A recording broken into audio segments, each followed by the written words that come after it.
ao programa Hora do Estudo Bíblico, com o doutor e professor Lehmann Strauss. Este estudo é o resultado do tempo pessoal com o Senhor, da experiência de ministério pastoral e das conferências bíblicas do Dr. Lehmann Strauss, que nos instrui e encoraja com o ensino da Palavra de Deus. Agora com você, Hora do Estudo Bíblico, na apresentação de Aurélio Campos. Obrigado por acompanhar o programa Hora do Estudo Bíblico. Hoje em dia, muitos cristãos estão se alimentando com o que vem na televisão, com aquilo que é profano: sexo, álcool, assassinatos, roubos, histórias que fazem aumentar o crime e etc. Por isso, é muito bom ter um programa de rádio para ouvir a Palavra de Deus. Você já compartilhou sobre este programa com outras pessoas? Se ainda não fez, faça, divulgue. Bem, antes de prosseguir com o nosso estudo da Palavra de Deus, vamos orar.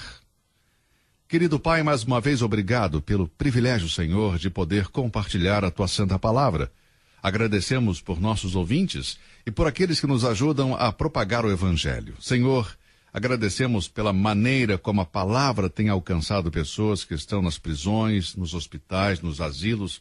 Agradecemos pelos jovens que nos ouvem e escrevem também e são desafiados e ensinados através desses estudos. Amado Deus, continue nos usando para a Tua glória e honra. Nós oramos em nome do Senhor Jesus. Amém. Muito bem, vamos voltar ao capítulo 2 do livro de Atos. Estamos tratando sobre o tema Pentecostes. Estávamos vendo sobre os sinais que aconteceram naquele dia. Nós vimos sobre o sinal sonoro no versículo 2. E de repente veio do céu um som, como de um vento veemente e impetuoso, e encheu toda a casa em que estavam assentados. Bom, em seguida nós vemos o sinal visual. E foram vistas por eles línguas repartidas, como que de fogo, as quais pousaram sobre cada um deles. E depois disso, todos foram cheios do Espírito Santo e começaram a falar noutras línguas, conforme o Espírito Santo lhes concedia que falassem.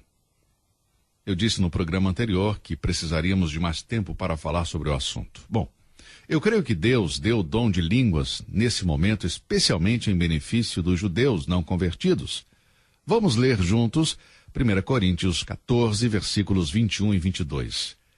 Está escrito na lei: por gente de outras línguas e por outros lábios falarei a este povo, e ainda assim me não ouvirão, diz o Senhor.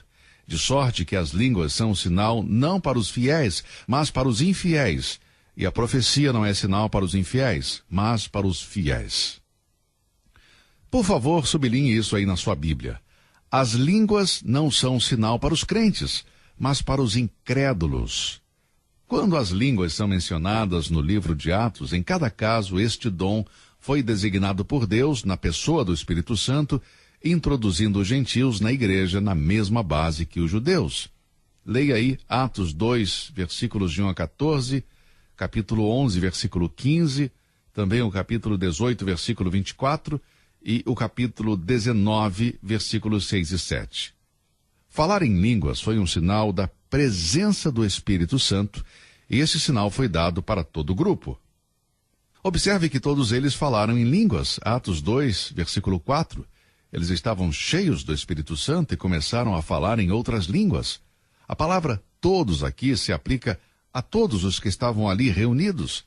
Todos ficaram cheios do Espírito Santo e todos falavam em línguas. Não foi dado apenas para alguns. Todos aqueles indivíduos falavam em línguas. Agora, quando lemos 1 Coríntios capítulo 14, é necessário destacar algo. Às vezes, o sinal de línguas é confundido com outro dom que o Espírito Santo tem dado separadamente a diferentes crentes para a sua obra. Não devemos nos confundir sobre isso. Veja alguns versículos do capítulo 14 de 1 Coríntios. Versículo 2, porque o que fala em língua desconhecida não fala aos homens, senão a Deus, porque ninguém o entende. Versículo 4, língua desconhecida. Versículo 13, língua desconhecida. Versículo 19, língua desconhecida. As pessoas que ouviram os discípulos falarem em suas próprias línguas, as palavras idiomas e línguas são usadas como sinônimo. Eram línguas que as pessoas conheciam naquele tempo. Não existe tal coisa como uma língua estranha. As línguas faladas no dia de Pentecostes eram conhecidas por aqueles que estavam presentes. Ali estavam representadas 14 nacionalidades. Um homem começava a falar e todos entendiam a sua própria língua. Este foi o milagre de Pentecostes. Paulo disse em 1 Coríntios 14:19, todavia, eu antes quero falar na igreja 5 palavras na minha própria inteligência, para que possa também instruir os outros, do que 10.000 palavras em língua desconhecida. O dom de línguas na Bíblia é um dom, eu reconheço isso. Mas no dia de Pentecostes era compreendido pelas pessoas, todos falavam em línguas. Estes sinais em Atos 2 eram símbolos sem valor, serviram como sinais em uma ocasião especial. É necessário considerar este fato, porque há sempre uma fome por sinais no coração carnal. Estes sinais eram materiais e hoje não precisamos mais. Foram necessários no início da igreja, mas hoje não é mais necessário. Eu estou aqui falando português e vocês estão me ouvindo falar em português e, portanto, podem entender em português. Se eu me comunicasse com palavras estranhas, você iria desligar o rádio e se perguntaria, o que este homem está falando? Eu falo com Deus em português e Deus me compreende. Falar em língua estranha é incompreensível para aquele que ouve. Amado, se você deseja ser abençoado, leia e estude a Bíblia. Se você deseja ser abençoado, fale com alguém sobre Jesus, vá e ministre aos doentes e desanimados. Ajude a propagar o evangelho da salvação. Se você quiser se envolver em algo de valor, que tenha resultados eternos para a glória de Deus, alcance pessoas com a mensagem da salvação. Leve consolo e compartilhe o amor com os outros. Esta é a necessidade de hoje. O aspecto prático e pessoal do Espírito se resume nesta declaração. Eles estavam todos cheios com o Espírito Santo. Amado, este é o estado normal para um cristão, conforme diz em Efésios 5:18.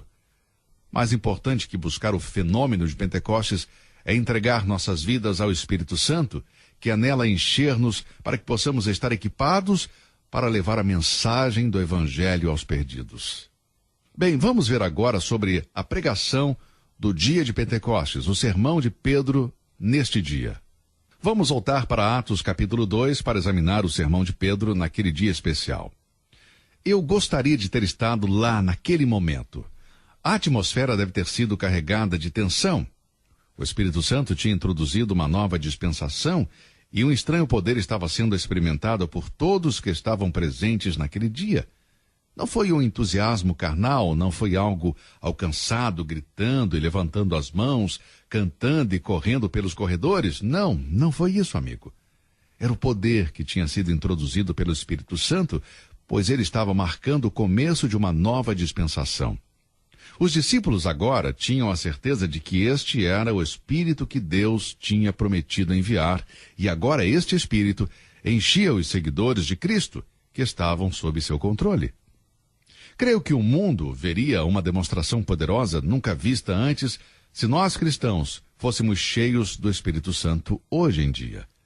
Esta demonstração começou quando os discípulos foram cheios com o Espírito e ficou evidente quando eles começaram a falar em outras línguas. Certamente este foi um fenômeno de Pentecostes. Essas línguas foram dadas aos discípulos para que pudessem falar sobre a mensagem maravilhosa de Deus nos dialetos e línguas que não conheciam e eram perfeitamente compreensíveis para aqueles que estavam ouvindo. Este foi o resultado e cumpriu muito bem o propósito do Senhor. Mas alguns crentes ficaram surpresos e perplexos. Eles ouviram e viram o que estava acontecendo, mas não entenderam. Foi estranho também para aqueles que os ouviam. Eles disseram que os seguidores de Cristo estavam bêbados.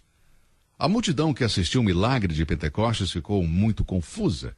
Para escapar do quebra-cabeça, começaram a rir e fazer piadas. Ouça o que eles disseram no versículo 13. Alguns, todavia, zombavam deles e diziam, eles beberam vinho demais.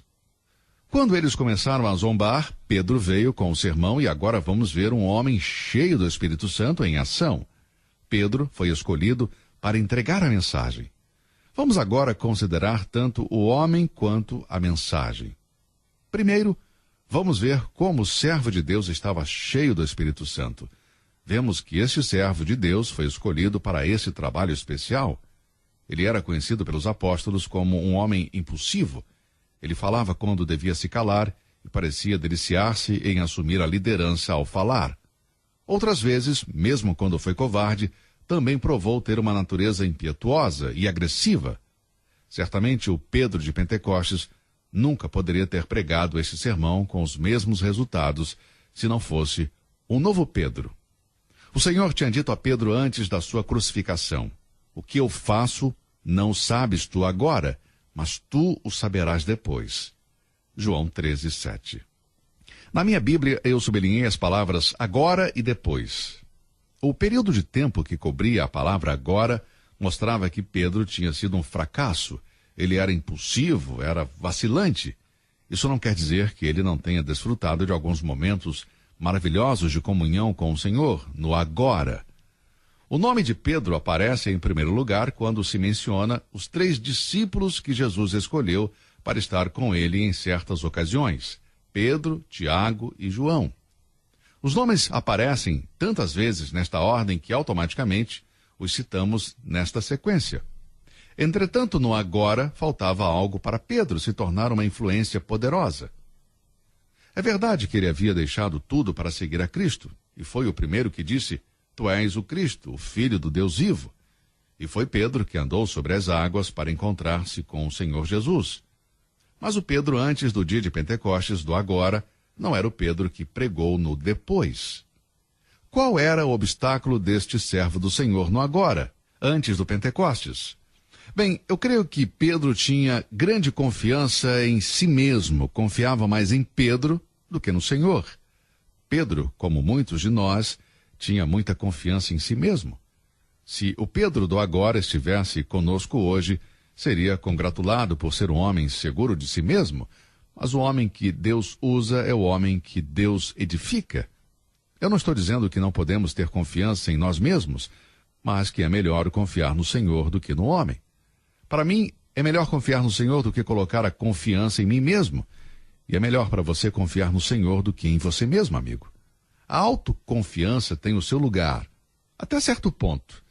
Mas onde envolve a obra de Deus, devemos estar totalmente comprometidos com o Senhor e dependentes do Senhor. Na última ceia, o Senhor se refere a este tema: todos vós, esta noite, vos escandalizareis em mim. Mateus 26:31. Mas, rápido como um raio, Pedro respondeu, versículo 33, ainda que todos se escandalizem em ti, eu nunca me escandalizarei. E então o Senhor previu a covardia vergonhosa do Pedro, que confiava em si mesmo no agora, antes do Pentecostes. Pedro passou pelas profundezas do próprio engano, às alturas da confiança em si próprio.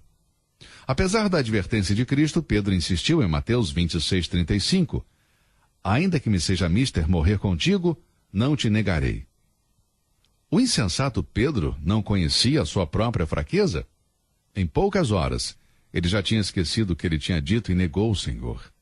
Muitas vezes acontece que os mesmos pecados que condenamos nos outros e nos vangloriamos de que nunca vai acontecer conosco, são os que causam a nossa ruína. Creio que não devemos nos precipitar em julgar os outros. O crente que deseja obter o poder do Espírito em sua obra deve perder a confiança em si mesmo e depender completamente do Senhor.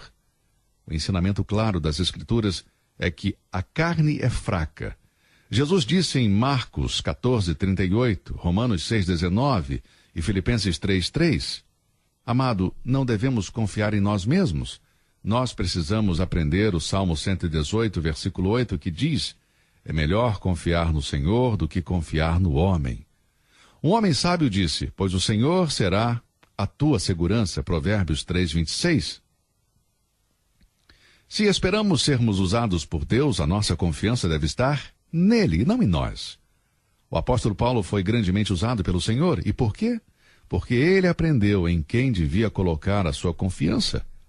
Paulo escreveu em Filipenses 1, versículo 6, tendo por certo isto mesmo, que aquele que em vós começou a boa obra, a aperfeiçoará até ao dia de Jesus Cristo. O obreiro cristão deve ter confiança de que, ao fazer a obra, o Senhor vai agir através dele. A expectativa de todo verdadeiro servo de Cristo deve estar no poder do Espírito Santo. O Pedro, confiante do agora, não estava em condições de realizar o sermão de Pentecostes.